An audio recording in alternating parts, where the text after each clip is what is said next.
It all started on a quiet Sunday afternoon in Willow Creek, a small town where life usually moved at a gentle pace. The supermarket was busy, but not chaotic. The soft hum of conversation, the squeak of cart wheels on the polished floor, the occasional beep from the checkout counters. Among the shoppers, nobody seemed to notice the little girl in the bright pink dress holding the hand of a man much bigger than her. To a casual observer, she might have looked like a daughter shopping with her father, but to those who looked a little closer, to those who noticed her eyes, there was something unsettling. Her gaze wasn't curious or playful like other children's. It was fixed, guarded, and quietly desperate, as if she was silently screaming for someone to see her without making a sound.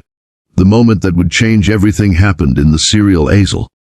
Officer Daniel Hayes, a veteran cop with 15 years on the force, had been off duty but stopped by the store to grab groceries for his own kids.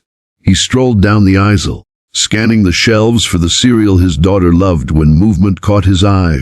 A small hand, lifting in a way that didn't match the playful wave of a child. Her palm was open, fingers slightly tucked, and she held it in front of her chest for just a moment.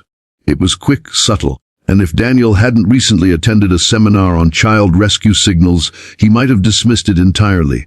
But he knew this gesture. It was the silent hand sign for "help me."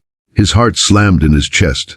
Viewers, if you believe in kindness, in second chances, and in the power of noticing the small things that could save a life, please take a second to like this video, share it, and subscribe to Kindness Corner so we can keep bringing you stories that remind the world to care. You never know, one moment of awareness can change someone's entire fate. Daniel's instincts took over. He didn't rush toward them. That could spook the man and put the girl in more danger. Instead, he slowed his pace, pretending to browse the shelves while keeping the pair in his peripheral vision. The man holding her hand had tattoos up his arm, a watch with a cracked face, and a grip that looked more like possession than protection. The girl didn't speak, didn't smile. She simply walked where he led, glancing at no one except Daniel for that brief signal.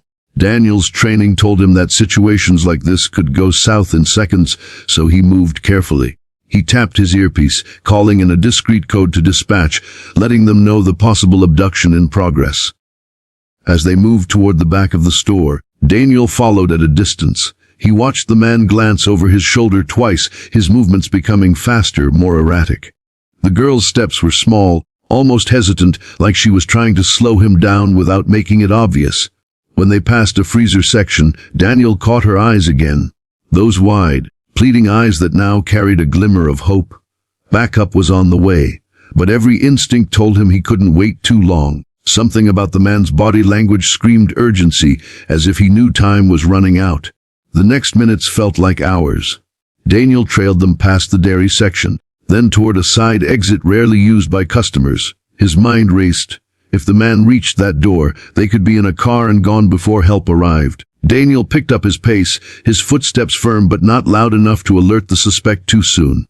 He positioned himself closer, pretending to look at a display of stacked soda cases.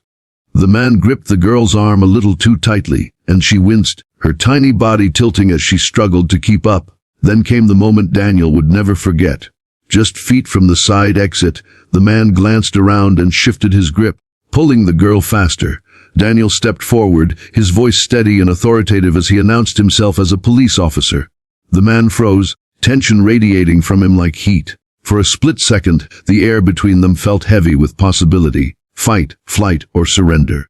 The girl's eyes darted between the two men, her little chest rising and falling rapidly. The man tried to speak, muttering something about it being a misunderstanding, but Daniel wasn't buying it. Backup arrived just in time, officers surrounding them in a coordinated move. The girl was gently pried away from the man's grasp and ushered into Daniel's arms. He knelt to her level, telling her she was safe now. It was only then that her tiny frame shook, silent tears streaming down her cheeks as she clung to him. Later it would come out that the man was not her father, not even a relative. She had been taken from a park 2 towns over, and for days no one had been able to find her. Her parents had been living in a nightmare, scouring every possible place while fearing the worst. That supermarket rescue was not just luck, it was a miracle born of a single signal and the fact that one person recognized it. Daniel visited her family the next day. When her mother opened the door and saw him standing there, she collapsed into his arms, sobbing thanks over and over. The little girl peeked from behind her mother, clutching a stuffed bunny. She didn't say much, but she smiled for the first time. A small, genuine smile that told Daniel she was beginning to believe in safety again. And so, the story of the little girl in the pink dress became a reminder for the whole town that awareness can save lives, that learning the signs can mean the difference between tragedy and hope. Daniel knew he hadn't just done his job that day. He had answered the quietest cry for help, the kind most people never hear. If this story touched your heart, please like, share, and subscribe to Kindness Corner so more people can hear stories that inspire us to watch out for each other. Your engagement helps keep these stories alive and spreads awareness that could save someone's life. Before we end, I have one special request. Drop a comment below with your thoughts. Would you have noticed that little hand signal? Your words might inspire someone else to pay attention when it matters most.